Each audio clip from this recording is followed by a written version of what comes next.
Hey, what's going on, guys? My name is Revik. I've been playing Greatsword Dagger exclusively on the Korean server since they opened back in December, and in this video, I'm going to be going over all the skills for Greatsword Dagger and which skills to use in PvE or PvP, as well as sharing a few combos for PvP and my builds from level 1 green gear to endgame tier 1. Quick rundown over all the skills, giving you kind of what they do and what I think of them, if they're good or not. The Greatsword Parry, solid. Redirects, counter stuns, AoE cleave, good for farming, good for small scale PvP if you want to be more aggressive versus like other melee. The dagger block gives you mana if you need mana. It's good for PvE. This is usually the standard pickup for PvP because you can roll block and turn stealth. Starting with the active skills, we've got Valiant Brawl, solid, easy pickup. Very reliable, doesn't really need any points in the specialization to perform. I usually have this on a lot of my builds if I'm looking for like one more damage skill. Precision Dash, always going to have this on the Greatsword. I don't think there's a build that I don't have this. It's just really nice mobility, a lot of utility, feels really good. The Stun, arguably the entire reason you would even play the Greatsword. This is a very strong crowd control, allowing you to lock them down and do massive damage while they're in the stun. Death Blow, solid pickup, medium damage, medium cooldown, always good filler.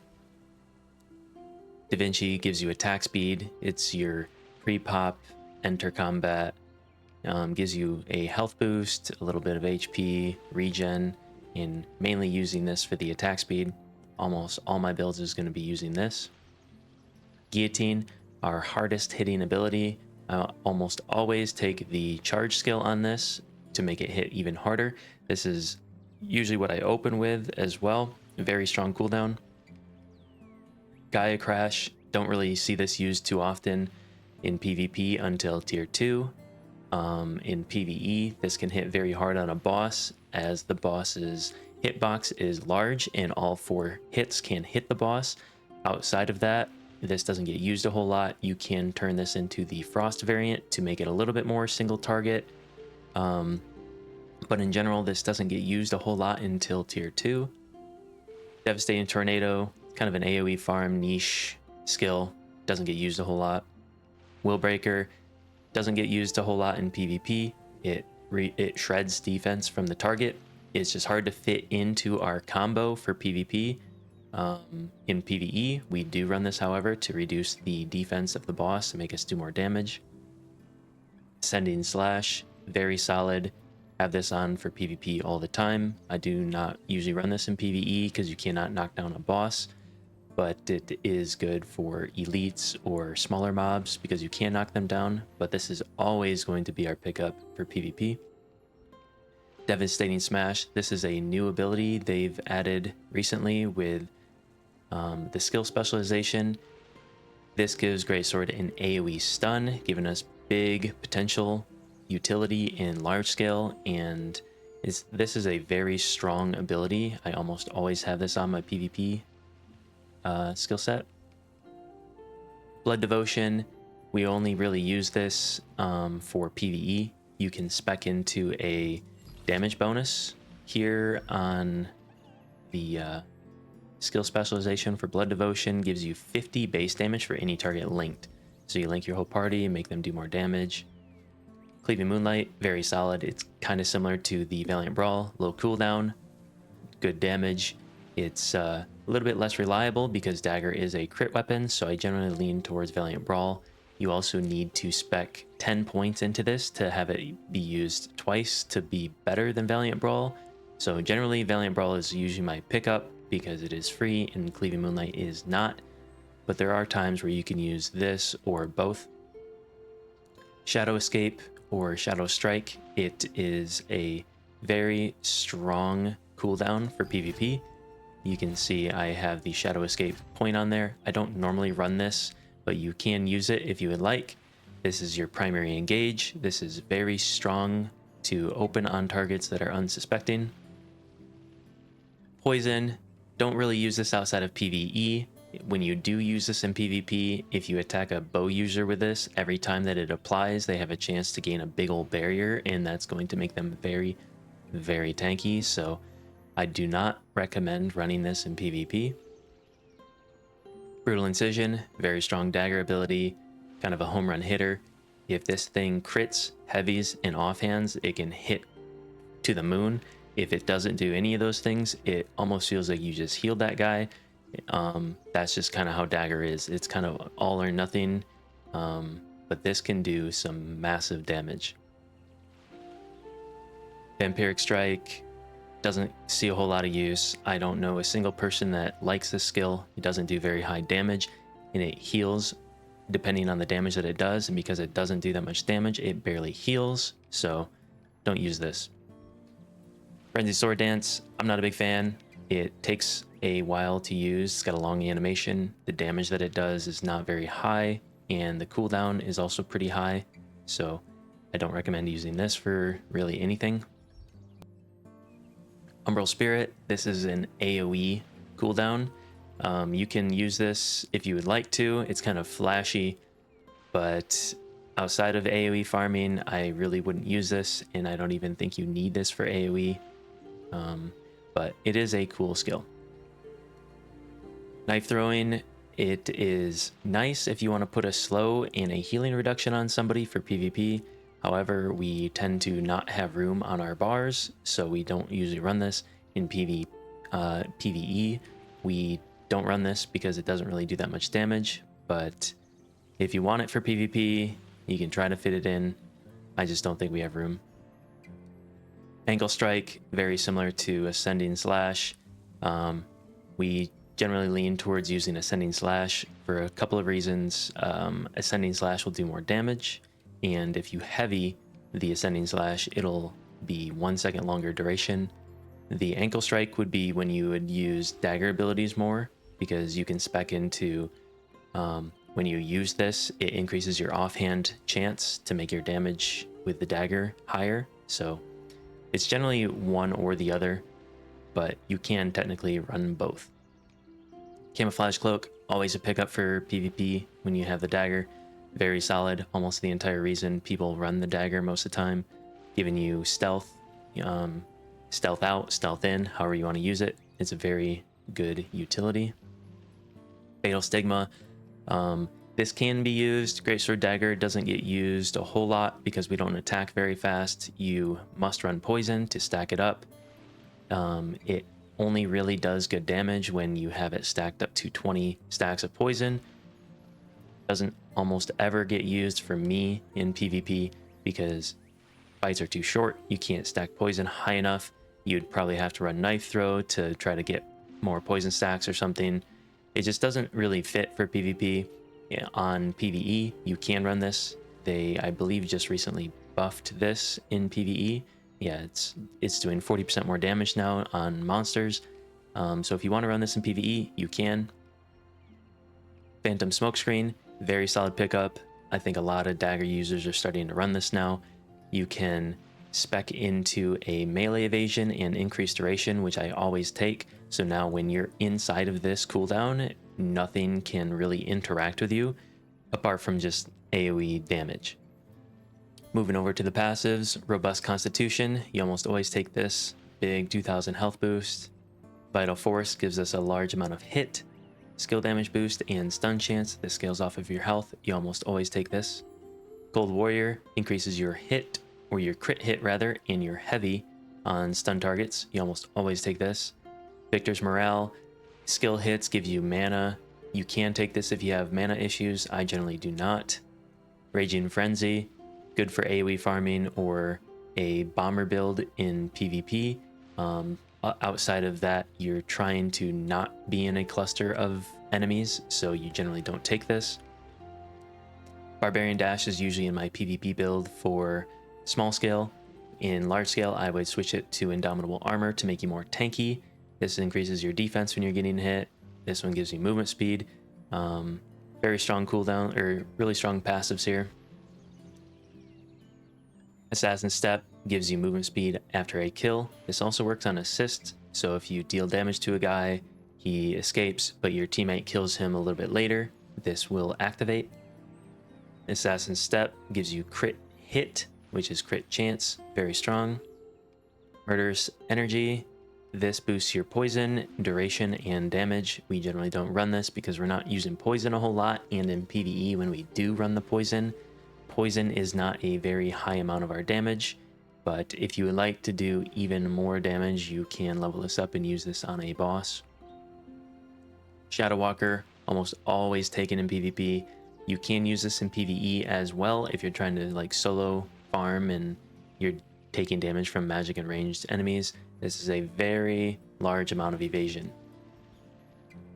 Destructive Fang, this was recently changed from a crit chance booster to a defense shredder. So this is going to be very nice in PvE. This will lower the defense of the boss, allowing you to do more damage to him. Assassination Stance. Some people can use this. I have not really ran this. You need to evade a lot. You need to be in a place where you shouldn't be for extended periods of time, taking a lot of hits to make this worth it. But if that is something that you end up finding yourself doing and you want your camouflage up more, you can run this. And Wrathful Edge just increases your crit damage, making your crits hit harder. This is what I'm going to run in PvP for tier 1. Valiant Brawl, no points. Brutal Incision, also no points. They don't need anything.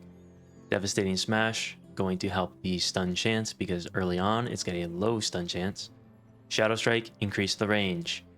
If you would like, you can try to fit in Shadow Escape for the engage, combo, disengage type combination here. This is kind of nice to use. You just have to make sure you do not double press Shadow Strike because it'll teleport you in and then immediately out.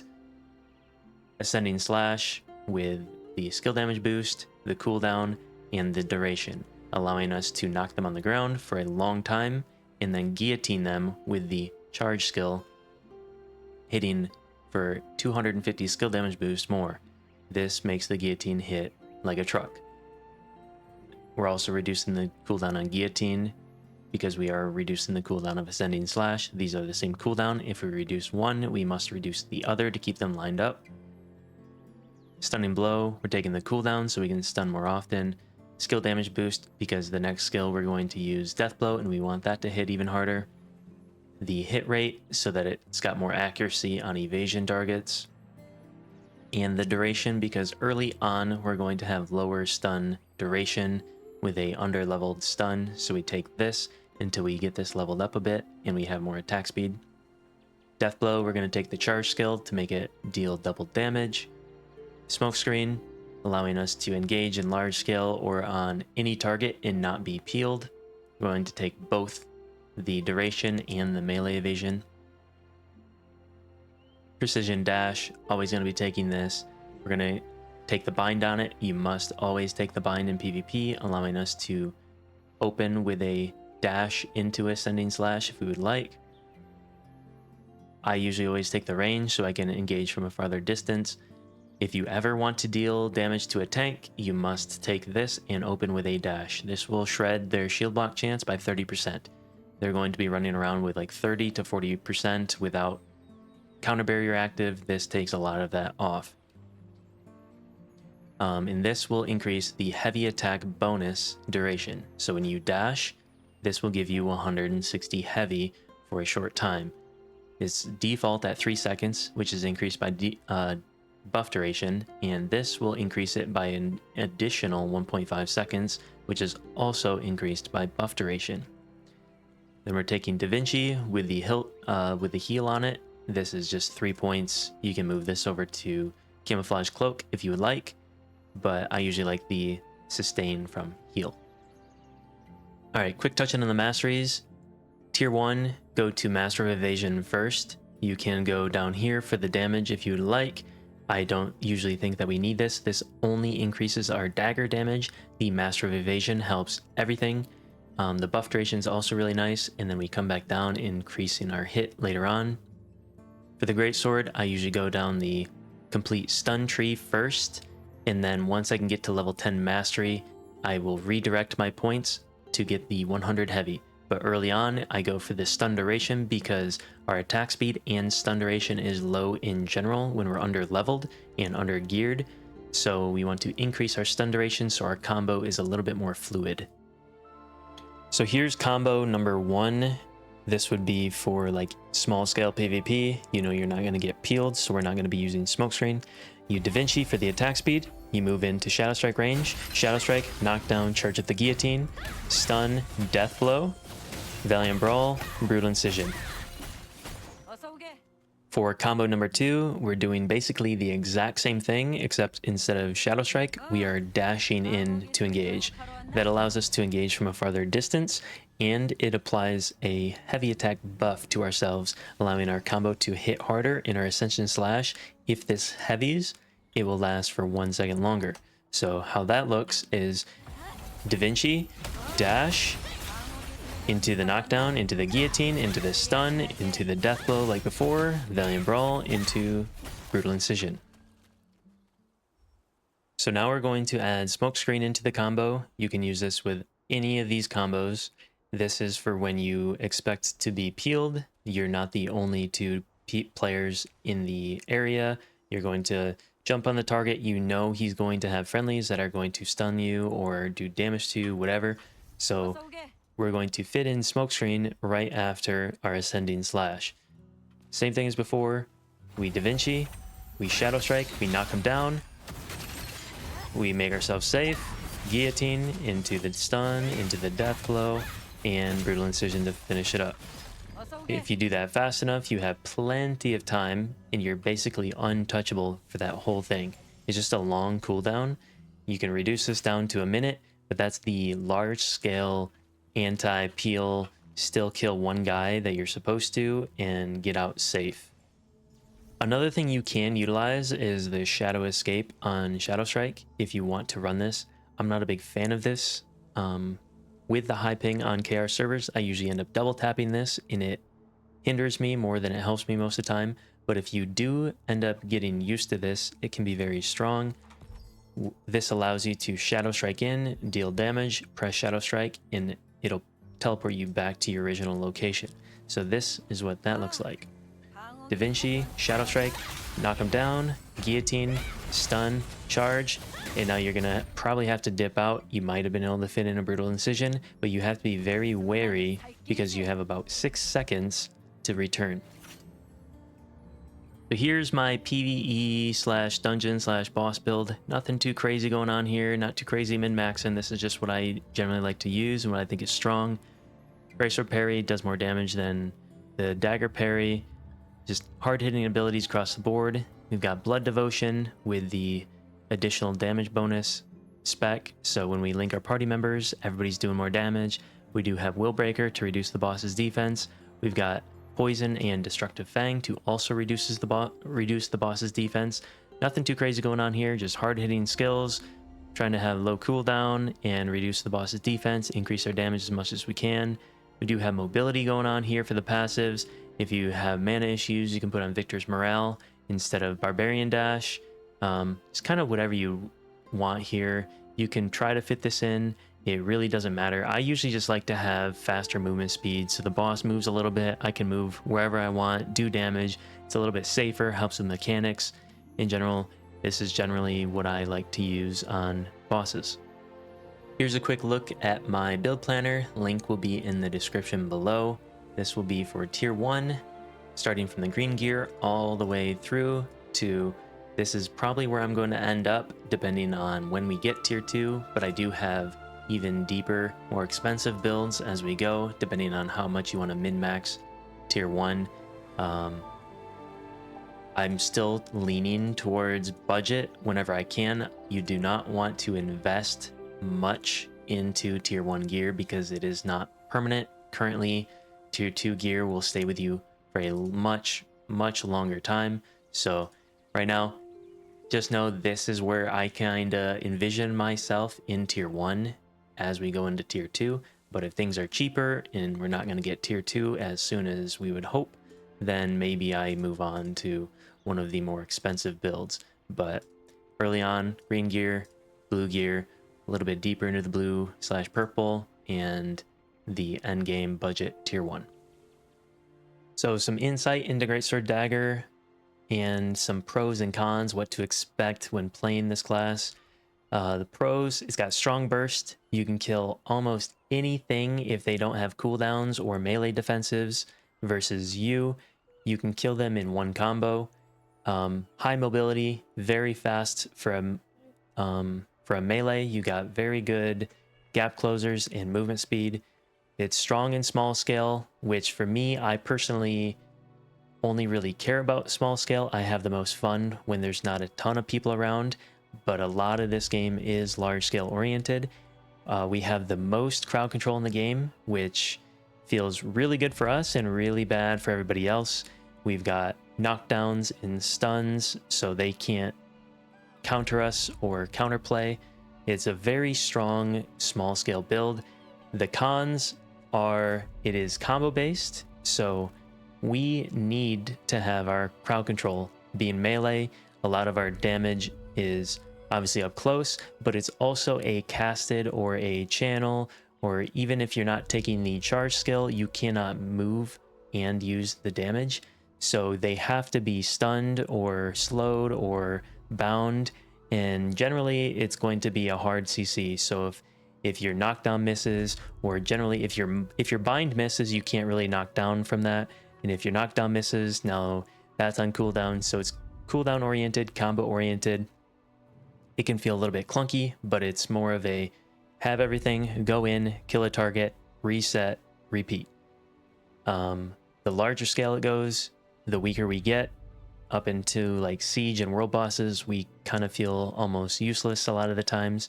You don't want too many in the guild, but there is a use for us, and we're also pretty decent when you get really geared, but we are very gear reliant. Another con is we are pretty straightforward. Everybody in the game understands what a Greatsword Dagger is going to do. They're going to beeline it for a target, and they're going to either shadow strike or dash into like a knockdown or a stun. You can parry that with good ping more often than you would expect. So it's a very obvious combo coming your way. So if they parry your combo, you kind of just have to abort mission and go again. But other than that, strong small scale, the larger the scale goes, the weaker you get. Hopefully you guys learned something. If you did, drop a like, subscribe to see more in the future. If you have any questions, stop by my live stream. I'm more than happy to answer any questions whenever. And with that, see you guys on the next one.